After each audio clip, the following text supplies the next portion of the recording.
Hello everyone and welcome to Randy's Old Time Radio Shows. Tonight's presentation is CBS Radio Workshop, one of the final great experiments of the golden age of radio. Here, drama met poetry, science joined imagination, and the power carried stories no stage could hold. Now we return to those broadcasts just as they were heard on the CBS Radio Workshop. CBS Radio, a division of the Columbia Broadcasting System, and its 217 affiliated stations, present the CBS Radio Workshop, radio's distinguished series dedicated to man's imagination, the theater of the mind. Transcribed.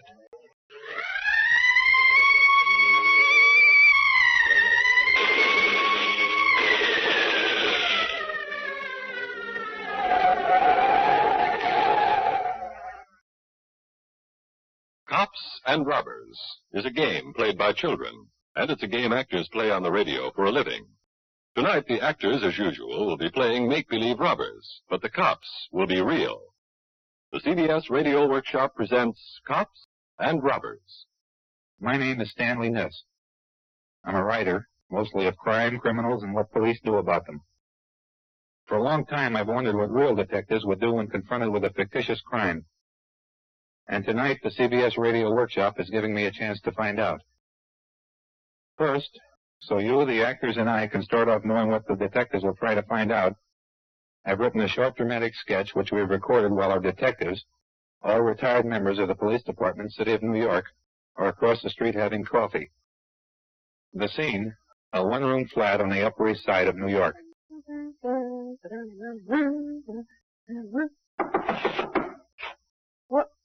Who is it? Me, Duncan. Well, come on in. It's open. Not open.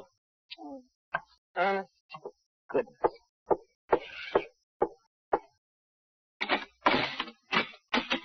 Hi, baby. Take care. My fingernails are wet. Oh. Well, where is it? Well, where's what? The chow mein. You were going to stop at the Chinese restaurant and bring back chow mein. Where you been? Oh, yeah, I was. I forgot. I forgot. How could you forget what you went out for? Ellie, baby, listen. You gotta stand by me. I'm in a jam. You went out to get chow mein. How could you get in a jam? I did. That's all there is to it. What kind of a jam? I can't tell you right now. You expect me to stand by you and you can't tell me? Why'd you get the chow mein? Forget about the chow mein, will you? Listen, you got the telephone number at Bar and Grill where Joe hangs out at Glenham's? What's Joe got to do with it? Have you got the telephone number? Yeah, I got it. It's in the drawer there. On that card. Get it for me, will you, baby? Get it yourself. My fingernails are all wet. What's this all about, anyway? I'll tell you later. Well, where is it, anyway? It's there. Look. Then look, not tear apart. Oh, here it is. Look, I gotta go out in the hall and phone him. John? Yeah? Will you sit down and relax and tell me what this is all about? I don't have to sit down. I can tell you standing up. I shot a guy. You what? I shot a guy. You went out to get a container of chow mein. How could you shoot a guy? I don't know how I could, but I did. So we know what our detectives will try to find out. The crime referred to was of such a serious nature that the precinct detective squad commander was called from his home to supervise the investigation. Our squad commander tonight is Lieutenant Dan Campion, who retired from the police department a little over a year ago after 25 years in the job. The detectives working under him will be Howard C. Clancy, Jerry Heaney, and Richard Jacobson. Approximately an hour and 10 minutes after the crime occurs, Detective Jacobson, who is carrying the squeal, which means it is his case, has returned to the station house and is typing up a report on the progress of the investigation so far. Remember, the detectives have no script. They are playing themselves, doing a job just like they've done every day. What's up, Jake? Oh, hello, Lieutenant. We had a tough stick-up in the precinct tonight. Oh, another one? Yeah, a liquor store over on 72nd Street. What time did it happen, Jake? Oh, about 9:50. It's that Fairland liquor store over on 288 East 72nd. And someone stuck a gun into the clerk who was in front of the store, and the owner was in back doing a little bookkeeping when he stepped out. He had a pistol. So you got a permit for it? Oh, yes, he had that. We checked on that. But anyway, poor fellow got shot. Is he seriously hurt? Oh, yes. He's alive yet, though? Oh, yes. He's over at Metropolitan Hospital. He fired a shot at the stick-up man. Stick-up man fired two at him and hit him. And he went down. Where was he shot, Dick? Under the chin, it hit him. Deflected into his jaw, just below his lips. Oh. Anything else to it? He got a little more than $800. He grabbed money in a paper bag and ran out the front door in the street. Anybody see him? Any good identification? Well, he had a pretty fair identification. The fellow had a car. We found it out later. He ran around the corner on 3rd Avenue. He hit some old woman, knocked her down. Anybody see him? There was a sanitation man trying to help the old woman up. But he saw this fellow continue to run. He went around 3rd Avenue and looked him over, and he was getting into a car and got away. You got the sanitation man's name and all that? Yes, we have that. Good. But on the back of his car, he had some of that red tape, that fluorescent tape they're using. Oh, yes. And that was all over the back bumper. And he got the last 3 numbers of the plate. Okay. I sent out an alarm for the car over the teletype with the 3 numbers, and all the boys in the neighboring precincts have been notified. Lieutenant Campion, Sergeant Klein on TS just rang upstairs, and he says Dowd over on Post 11 thinks he's got that car spotted that's been following that stick-up and shooting. It's over there at 2nd Avenue, 77th Street. It's a 2-door Plymouth sedan. It's 3T152. Oh, we got the full license. Yeah, and I verified it, and it's registered under a Joseph E. McCondy. It's 761 East 76th Street. Hey, Clancy, will you check lost property on that? Okay. Well, see if you can get the description of the car and get the owner's name and address. Yeah, Dowd's is guarding the car over there. He's not letting anybody go near it. Say, Jake, okay. You go over with Howie after he makes that call and see if we can get that owner in here and we'll talk to him. Very good, we'll do it. Okay, get right on it. Now we see the detectives are off on the right track. But what about the characters played by our actors? Let's get back to them. The following scene was written, rehearsed, and recorded in advance. And of course, Lieutenant Campion and his men are unaware of what is going on in the scene, just as they would be in the job. All right, Joe. I'm coming. Oh, Joe. Telling you, Dunk, you got a friend in me. That was the best fight all season, and I got a miss to finish. I appreciate it, Joe. Hello, Ellie. Hi. Well, what's the big jam you're in? You sure it's not the car? No, it's not the car. It only should be. Where's the keys? Here. Here you are, Joe. Where'd you leave the car? In the same place, right where you always leave it. All right. Now, what's this big jam you're in? He went out to get some chow mein to bring back. Let me tell it, will you? Now, who's stopping you? I went out and I started to the Chinese restaurant, all right. But then I figured it's Friday. It's going to be a long weekend, and I don't have much money in my pocket. So I figured I ought to do a little work.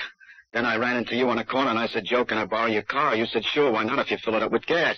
So you gave me the keys, and that was that. Not yet, that wasn't that. You let me tell it my own way. So I lent you the car? Yeah, that's right. And I drove around scouting for a good place to make. I parked it on 72nd Street where I could get away easy. I walked around the corner, and there was this liquor store just right for picking. Using my car for the get? It was all perfectly simple, Joe. Wait, there's more to come. What's to come, Dunk? Well, it was a good touch, and I cleaned out the register, and I'm heading for the door, and all of a sudden another clerk comes out from the back with a gun. Uh-oh. So what could I do? I blast away. He drops, and I take out around the corner for the car. To make a long story short, I'm in the car, and I'm away. Is the guy dead? He didn't wait around to find out. My car you gotta borrow to go heist the joint and shoot up a guy. That's a fine thing. I'm sure I got away okay. I don't think anybody made the license number. There were some people looking at me as I came around the corner, but I don't think they made the number on the car. Well, supposing somebody did. That's what I want to talk to you about, Joe. Look, if by any chance somebody did and the cops come talking to you, don't tell them you lent me the car. What do you mean, don't tell them I lent you the car? What am I going to tell them? Well, you'll know what to say, Joe. You'll think of something. There ain't a chance in 1,000 anybody made the car, but I just want to cover every step of ground. Look, I'm an innocent bystander. I was in a bar and grill watching the fight. You didn't tell me what you were going to do. Why should I cover for you? Joe, I've known you a long time. A friend in need is a friend indeed. Oh, tell me something, Dunk. Huh? What? How much did you get out of the liquor store? Money, you mean? Yeah, money. Over 500. How much over 500? $812. Well, that wasn't bad. Was it worth shooting a man for? Joe, you gotta help me. I help you plenty. Give me 400. What do you mean give you 400? You want me to help you, don't you? But that's half. It ain't half. You got 812. All I'm asking is 400. But there's not a chance in 1,000 there'll be a kickback. All right, then what are you worried about? Now, let's forget the whole thing. I'll go home and go to sleep, and if the cops talk to me, all I can tell them is the truth. Oh, you got me in a box, Joe. Oh, it's your box. Give him the 400, Dunk. What are you taking chances? Well, what are you going to tell them if they talk to you? I don't know yet. I'll think of something. Yeah, but what? Well, you give me a chance. The deal was just sprung on me. I got to work it out. All right, Joe. You cover me now. Don't forget. Yeah, I'll cover you if they talk to me.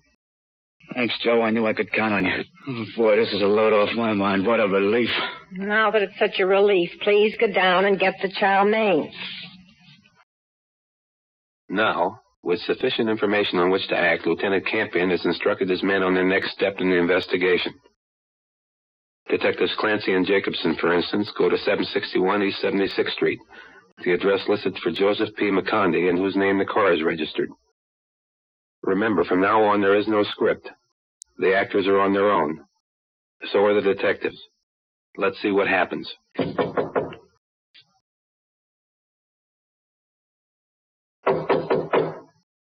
Hey, Mike. McCondy. Mike? Is there something I could do for you, gentlemen? What's your name, Chief? Joseph P. McCondy. We're detectives. Oh. Do you own an automobile? Yes, I do. What kind of a car do you have? I have a 1950 Plymouth, two-door. Did you have a little accident tonight with it? No, sir. Do you have a license? Yes, sir. I have it right here. You see it? Sure. Is there something wrong, gentlemen? Well, You just had a little accident tonight, I'm sure, someplace, didn't you? No, sir. You sure of that? Absolutely. You loaned the car to anybody? No, sir. Where is the car now? Well, I left it on 2nd Avenue between 77th and 78th Street. What did you leave it around there for? Well, I was at a bar all night. I was watching the fights. Anybody with you? No, sir. Well, in By the yourself? bar, I've a couple of boys I see every once in a while in there. What's some of their names? Give me one name. Well, there was, I'd give you a couple. There was Bud and Tommy. You didn't lend Bud or Tommy your car tonight, did you? No. We were all... I'd like to talk to you. I'll hold on. You don't mind, do you? No, sure. Do you have anything on you before No, you... sir. No, sir. Absolutely not. You're sure of that? I'm clean. Ever been arrested? No, I've never been arrested. You sure of that? Absolutely. Look, anything that you say, we're going to check. Don't forget that. Right, sir. So you might just as well tell us the truth right now. Yeah, I've never been arrested. You've never been arrested? Oh, I've been down to the house a couple Okay, of times. let's go. Okay. With Joe McCondy in custody, the detectives returned to the station house. They walked them upstairs to the squad room and into Lieutenant Campion's office. Lieutenant, this is McCondy.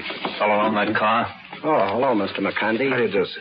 Sit down there a minute. Yes, thank you. Can I see you outside a minute, Lieutenant? Yeah, you stay in here with him, Howie. Yeah, okay. I'll be right back, Mr. McCondy. We have some other business to take care of. Could I smoke in here? Is it all right? Yeah, go ahead. Yeah, but don't throw the butts on the floor. Oh, no, I wouldn't do that. You want any coffee? Yeah, I wouldn't mind a little black. Stand up. Yeah, sure. Everything you have in your pockets, take them out and put it on the desk here. All right. Everything, no matter what it is. Okay. If it's money, count it. All right. In front of me. Yeah. This is embarrassing because I'm not too well healed. I only got 5, 10, 11, 12, $13. 13, okay. Put it back. Okay. Okay, any other cards or I have his slips on wallet you? here, Howie. Okay. Yeah, let's I got, look at that, will you? All right. My wallet, another wallet I gotta keep. Who do you live with at this address? Nobody. I see, all right. What do you work at, Mr. McCondy? Well, I kind of dabble in sports, equestrian. What do you mean, dapple? Well, I hang around the racetracks a little bit. You bookmaker? Well, a little bit. You take numbers? No, I don't take no numbers. You ever fingerprinted for anything? No, I was never fingered. Never fingerprinted? No. Because we're going to fingerprint you. Well, that's all right. It's your privilege, I guess. Excuse me a minute. Spot tonight. Lieutenant, he was in a spot up on the avenue tonight. Yeah, we'll come to that. Fine. Say, Jerry, check the BCI on this fellow's name and address, and you got a pretty good description of him. Okay. And then I want you to check the Information Bureau and see if he's been... Do you ever get a summons for anything? No. Never had a summons in your life? No. Oh, you mean a parking summons and Yeah. something like that? Well, I got a ticket for speeding there once or twice. How long ago was that? Summons, isn't it? Yeah, Why don't you answer the question? Well, I call those tickets, You were convicted Summons. then? That's Is polite. that right? You were fined? Yeah, I was fined. Well, that's a I paid conviction. it. Oh, Now, where were you at 9:20? I was at Glenham's Bar and Grill on 2nd Avenue between about 75th and 76th Street. I got there about 9 o'clock. I had some real rotten chow there, and then had a few beers with Spud and Tommy, what I told you about. And we were chewing the rag there for about an hour. The fight went on at about 10 o'clock. And we made a couple of bets, me and this bud and Tommy, and... You didn't leave the premises between 9 and 10 o'clock? No. Did you see the whole fight? Yeah, I went 10 rounds. Who won the fight? Merrill. I won. What odds did you get? 2 to 1. I gave the odds. Oh, you gave the odds, huh? What did you get on that, Jerry? Anything? Hey, McCondy, what are you handing out here? You did a bit in 1952 for pettit larceny. What kind of a pettit larceny was it? You went to the island. Oh. What kind of a pettit larceny was that? Was that grand larceny and reduced to pettit larceny? You took a plea on it, didn't you? Yeah. It was grand larceny then, wasn't it?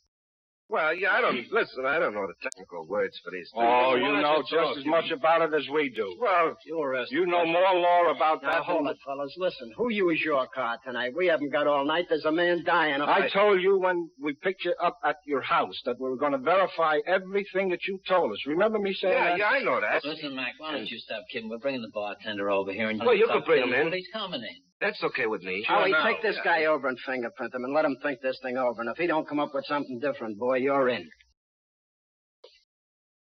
It's after 1 in the morning. A detective has gone to Glenham's Bar and Grill on 2nd Avenue to get the bartender, Whitey. He brings him into Lieutenant Campion's office. Hi, Luke. Hello. This is Harry White, and they call him Whitey. He's the bartender. This is Lieutenant Campion in charge of the squad here. Hello, Whitey. How are you? Lieutenant. This is Detective Heaney and Detective Jacobson. Hi, Whitey. How you doing? How long you been in our precinct, Whitey? Oh, I've been working a joint up there about 8 years now. 8 years, huh? Yeah. All right, if I sit down? No, go ahead. Sit down. You can smoke. Do what you want. You know Joe McCondy, Whitey? Yeah, I know Joe a long time. You see him tonight? Yeah. He was in tonight. Was he in the general tonight? Yeah. Was he there all night? Well, wait a minute now. Pretty busy night. He came in a little after 9 o'clock, I think it was. About 9 o'clock, yeah. Was he there all night then? Yeah, he was there, well, let's see now, the fights. He was watching the fights. He was there till about 11:15, I think. Anyway. Who was he with, Whitey? I had a couple of pals of his. Who are they?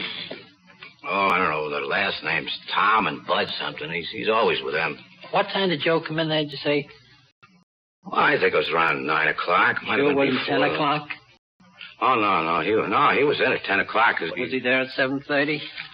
No, he wasn't there at 7:30.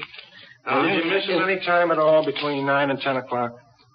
Between 9 and 10? Yeah. Did you miss him? No. You took a bet off. No, he was there. He was drinking all the time. Well, he said he was there since about 7:30. All evening and all night. No, Somebody's lying here, Whitey. Either you or him. Now, No, come on. I remember. Listen, I know Joe very well. What about his two pals, Whitey? Did they leave the place at all tonight? No, the two pals were there. They were there all the time. They came in with him? Wait a minute. I tell you one thing. The phone rang, and I picked it up, and the call was for Joe. But this was about 10:30, I think. So I called Joe, and Joe went up the phone. I forgot about it. I was busy, like I said, you know. And suddenly Joe comes running up the bar. He says, "I gotta go." What time was that? Well, this was about right after the fight. Was this male or female voice? You mean the guy that called for it was a male voice. Male voice, yeah. And he called, and then Joe said he had to leave right away? Yeah, he said something about, he says, I got to go up to Ellie's, I think it was. What time was that about? I think it was about 11:15. It was right after the fights were over. Yeah. Oh, we don't need a lineup for this. Bring Joe in and make sure he identifies him. Dick, go out and bring Joe in. Is this the fella here? Yeah. Hi, Whitey. Hi, Joe. Hey, Joe. Yeah. You said that you were in the bar all night. Yeah. Until the time you come home, the detectives met you at your door. Yeah. What are you lying about? Well, I was there. Well, all night. Now, stop. Whitey said you weren't there. He said you left there. What? Who's Ellie? I don't know no Ellie. Well, you got a phone call and you left the place all excited. Well, I wasn't excited. It's true. Who called you? I got a phone call at Whitey's place, you see? Now, here's the way it works. Like I told you before, All right, I take a little book here and there, see? Listen, Joe. No, that's the truth. That's true. You want to hold a bag for everybody, hold it. Because you're gonna hold it unless you tell us who you loan your car to or if somebody else uses you. Maybe Joe would rather talk to us with Whitey outside. You wait outside a while, Yeah, Whitey. okay. Go on out with him, Dick. Huh? Very good. Good luck, Joe. All right, Whitey, thanks. Are you going to tell us who you loan your car to or not? I didn't lend it to nobody. All right, nobody had your car tonight? No. You had it all night. It was on the street. Hold it, fellas. Does the car belong to you? There's no mortgage on it or anything else? No. It all belongs to you? Yeah. Does everything in the car belong to you? That stuff in the back, on the trunk and all like Everything's that? Everything belongs to you, huh? Yeah. Is that right? That's right. All right, well, how about the gun under the seat? I don't know nothing about no gun. Now, you fellas heard him say everything belongs to him. And do you know with a previous misdemeanor, boy, this is a felony. You're not kidding anybody. You're in. Well, there's a man dying over there. All I know is you could check with the Whitey and with Bud. Bud works in the garage on First Avenue. We'll have somebody check. Now, Candy, I want to tell you something. Yeah. Now, we found this gun in your car, and what we're going to do, we're going to send this gun down to the ballistic bureau to have a test made and to see if it conforms with the bullets that were shot into that man tonight. So we're just going to hold you. You are now arrested. You're arrested for 1897 of the penal law, which happens to be a felony. So I want to tell you right now, you're permitted to call somebody or write a letter. Andy, why don't you get some of yourself and kick in? You haven't got a chance. I tell you, everything I told you is true. We've been babying you all day and all night. I don't want We're not going to baby you anymore. I don't want to take no raps for nobody, so... You're not going to take any raps? No. Okay, well, I'm glad to hear that. Why don't you tell the lieutenant just what happened? Okay. All right, let's go. I got a phone call Let him at talk. Whitey's, you see, from Dunk. Dunk. What's Dunk's name? Dunk Rui. Dunk Rui? Yeah, it's like Dewey with an R. Where does he live? He lives on 390 71st Street. That's Ellie's. That's his girlfriend. Oh, yeah? Yeah, that's where he called me from Ellie's house. Let's take this name and address for a while. Check that at the BCI, see if we get anything on him. Go ahead now. Well, he called me up and he said he had to see me, you see. So I told him to come down because I wanted to watch the fight. I didn't want to miss the last round. So he said it was very important I should come to Ellie's house as fast as I could get there. So he was the one who was excited. I wasn't excited. You're the calm type. Yeah, you know. So anyway, I went over to Ellie's house and I loaned Dunk my car. He didn't tell me what he was going to do with No, he with the twisted car. your arm for you to get it from him. Well, I lent him the car. I paid Where's a couple Dunk of now? bucks. I don't know where he is now. Maybe he's at Ellie's. At Ellie's house? Yeah. What time you lent him the car? I don't know when he took it. I gave him the keys. Where do you generally meet him? At Whitey's.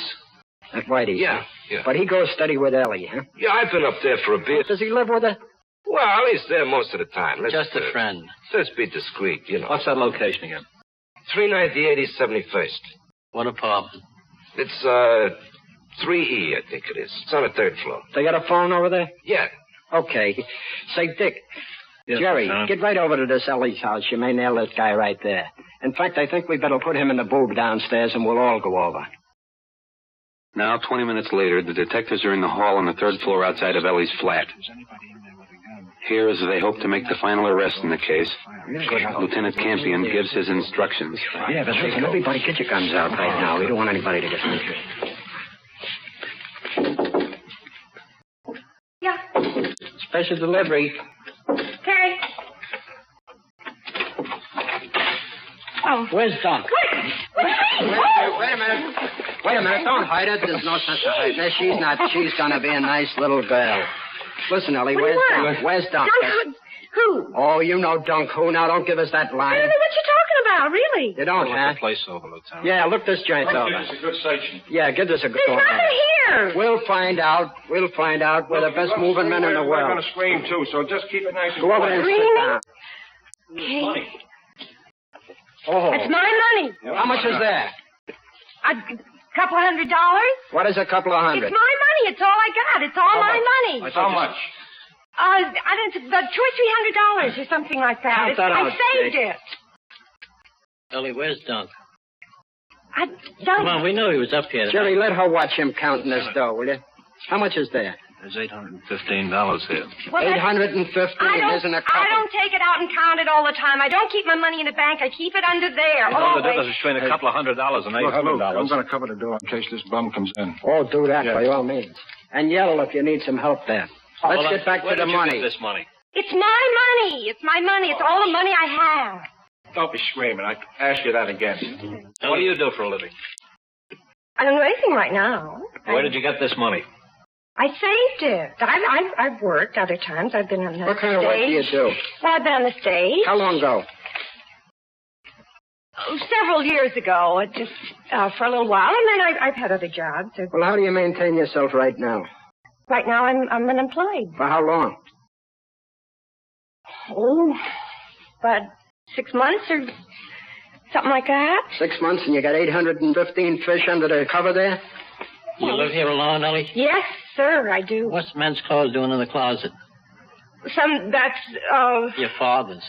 No, not my father's. There's somebody left them here. No, She'll explain. Come on, she'll explain. You been arrested before, Ellie? No. Never been arrested? No. Hold on. Ellie, Doc. Yeah, man. Pick him up, Pick him up. Give him a quick frisk. Give him a frisk. What's this, Ellie? Give him a frisk. I don't know. Sit They down. didn't... Sit down. Sit down there.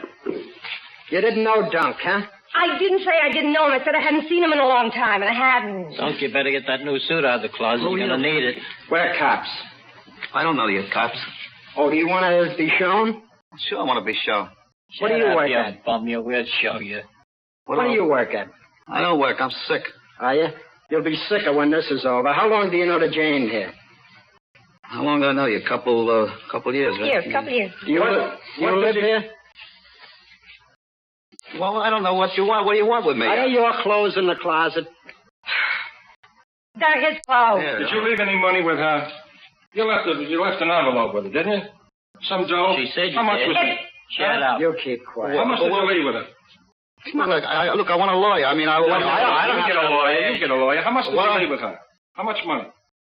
She said No, I did. All right, I left her some money. You said you left $800. Is that right? I didn't leave. How much did you did leave? you? No. You didn't count it. I didn't leave any $800. So. Put a pair of You got cuffs a on charge this or guy. something? Where am I charged?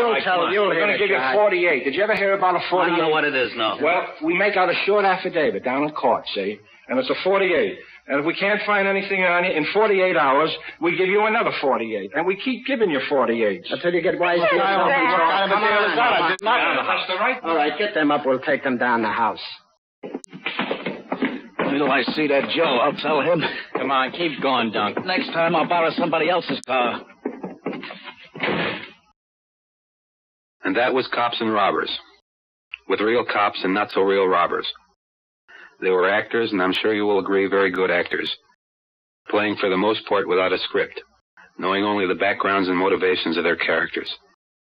John Sylvester was Dunk, Elspeth Eric was Ellie, Larry Haynes played Joe, and Ken Lynch was the bartender. The CBS Radio Workshop is grateful to Lieutenant Dan Campion and Detectives Richard Jacobson, Howard Clancy, and Jerry Heaney for helping us try to prove a point. I hope we did. You have been listening to Cops and Robbers on the CBS Radio Workshop. Cops and Robbers was conceived and directed by Stanley Niss, who also acted as your narrator. All names were fictitious except those of our detectives, who are all retired members of the Detective Division, Police Department, City of New York. This is Art Hannes inviting you to listen next week when the CBS Radio Workshop will present The Legend of Jimmy Blue Eyes, a narrative poem set to music by Ray Noble, the story of a jazz trumpeter who sells his soul to the devil. The CBS Radio Workshop is produced in New York by Paul Roberts. Another brilliant concert by the New York Philharmonic Symphony comes to you over most of these same stations on Sunday as Guido Cantelli returns to conduct an exciting program featuring the Beethoven Concerto No. 4 in G major with the distinguished German pianist William Backhaus as soloist. Stay tuned for 5 minutes of CBS News to be followed on most of these same stations by The Jack Carson Show. Tonight, the CBS Radio Workshop was transcribed. This is the CBS Radio Network. Well, everybody, that's all for tonight's episode. If you would indulge me for just 1 minute, I'd like to ask you for your continued support of Randy's Old Time Radio shows. It takes time and resources to keep these classic programs alive, and that's where you can help. If you enjoy what I'm doing here, please consider making a small donation. Every bit goes right back into preserving and sharing these wonderful old broadcasts. Of course, even a like, a share, or subscription goes a long way, and for those of you who have already supported this channel, I can't thank you enough. Together, We're keeping these Golden Age voices alive for future generations to discover and enjoy. In the description below, you will find links to donate, or you can just scan the QR code you see on the screen.